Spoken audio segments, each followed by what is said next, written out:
ಅನೇಕರು ನನಗೆ ಹೇಳ್ತಿರ್ತಾರೆ ತಮಗೆ ಹೆಣ್ಮಕ್ಳಷ್ಟೇ ಹುಟ್ಟಿರೋದು, ಗಂಡ್ಮಗು ಹುಟ್ಟಿಲ್ಲ ಅಂತ ದುಃಖ ಪಡ್ತಿರ್ತಾರೆ. ಹೆಣ್ಮಗು ಹುಟ್ಟೋದು ಒಂದು ಪುಣ್ಯದ ಫಲವೇ. ಇವತ್ತು ಅನೇಕರು ಯೋಚಿಸ್ತಾರೆ ವಯಸ್ಸಾದ್ಮೇಲೆ ನಮ್ಮನ್ನ ಯಾರು ನೋಡ್ಕೊಳ್ತಾರೆ ಅಂತ. ಯಾವುದೇ ಮಕ್ಕಳಾದ್ರೂ ನಾವು ಹೇಗೆ ಅಂದುಕೊಳ್ತೀವೋ ಹಾಗೆ ಅವರನ್ನ ಪ್ರೀತಿ, ಸಂಸ್ಕಾರ ಮತ್ತು ಆತ್ಮವಿಶ್ವಾಸದಿಂದ ಬೆಳೆಸೋದಷ್ಟೇ ಇವತ್ತು ನಮ್ಮ ಧರ್ಮವಾಗಿದೆ. ಭೂಮಂಡಲದ ಎಲ್ಲ ಜೀವಿಯನ್ನು ರಕ್ಷಿಸುವ ಭಗವಂತ ನಮ್ಮನ್ನು ರಕ್ಷಿಸುವನು. ಅವನು ಇಟ್ಟ ಹಾಗೆ ನಮಗೆ ಕೊಟ್ಟ ಹಾಗೆ ತೃಪ್ತಿಯಿಂದ ಬದುಕೋಣ. ಯಾರಿಗೂ ಭರವಸೆ ಇಲ್ಲ ಗಂಡು ಮಕ್ಕಳೆಲ್ಲ ನೋಡ್ಕೊಳ್ತಾರೆ, ಹೆಣ್ಮಕ್ಳು ನೋಡ್ಕೊಳ್ಳೋದಿಲ್ಲ ಅನ್ನೋ ಮಾತು ಸತ್ಯವಲ್ಲ. ಜೀವನದಲ್ಲಿ ಯಾವ ಮಗುವೇ ಬಂದಿರ್ಲಿ ಅದು ದೇವರವರ ಆತನ ಕೃಪೆ. ಎಷ್ಟೋ ಜನರಿಗೆ ಮಕ್ಕಳೇ ಇಲ್ಲ.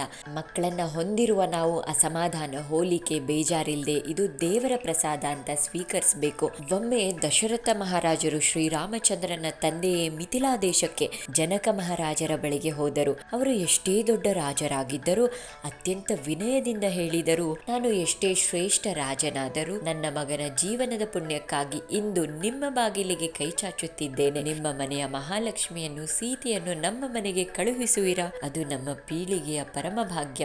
ಎಂತಹ ಭಾವನಾತ್ಮಕ ಕ್ಷಣ ಅದು. ಒಬ್ಬ ಮಹಾರಾಜ ತಮ್ಮ ಮಗನಿಗಾಗಿ ಒಬ್ಬ ಹೆಣ್ಣನ್ನು ಕೇಳಲು ಇನ್ನೊಬ್ಬರ ಮನೆಗೆ ಹೋಗಬೇಕಾಯಿತು. ಅದೇ ಕನ್ಯಾದಾನದ ಮಹಿಮೆ. ಹಣದಿಂದ ಸಹಾಯ ಮಾಡಬಹುದು, ಆದರೆ ಕನ್ಯಾದಾನ ಮಾಡಿದ ತಂದೆಗೆ ಕೋಟಿ ಕೋಟಿ ಪುಣ್ಯ ದೊರಕುತ್ತದೆ. ಹೆಣ್ಣು ಮಗು ಮನೆಗೆ ಬಂದರೆ ಅದು ಕೇವಲ ಮಗುವಿನ ಜನನವಲ್ಲ, ಅದು ಮಹಾಲಕ್ಷ್ಮಿಯ ಆಗಮನ, ದೈವದ ಆಶೀರ್ವಾದ, ಭೂಮಿಯ ಉತ್ಸವ. ಅವಳು ಮನೆಯನ್ನ ದೇವಾಲಯವನ್ನಾಗಿಸುವ ದೇವಿ. ಅವಳು ಬಂದರೆ ಮನೆಯ ದೀಪ ಬೆಳಗುತ್ತದೆ, ಮನಸ್ಸು ಮೃದುವಾಗುತ್ತದೆ, ವಾತಾವರಣ ಪವಿತ್ರವಾಗುತ್ತದೆ. ಅವಳಿಂದ ಮನೆಗೆ ಶಾಂತಿ, ಪ್ರೀತಿ, ಕರುಣೆ, ಕೃಪೆ ಎಲ್ಲವೂ ಹರಿಯುತ್ತವೆ. ಅವಳು ಮನೆಯ ಬೆಳಕು, ತಾಯಿಯ ರೂಪ, ದೇವಿಯ ಅಂಶ.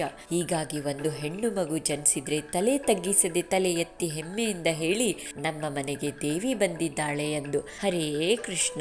ಹರೇ ಕೃಷ್ಣ, ಹರೇ ಕೃಷ್ಣ, ಕೃಷ್ಣ ಕೃಷ್ಣ ಹರೇ ಹರೇ, ರಾಮ ಹರೇ ರಾಮ, ರಾಮ ರಾಮ ಹರೇ ಹರೇ. ಕೃಷ್ಣ ಯಾವಾಗ ನನ್ನ ಜೊತೆ ಇರೋ, ಬ್ಲೆಸ್ ಮಾಡು. Thank you god for giving us everything.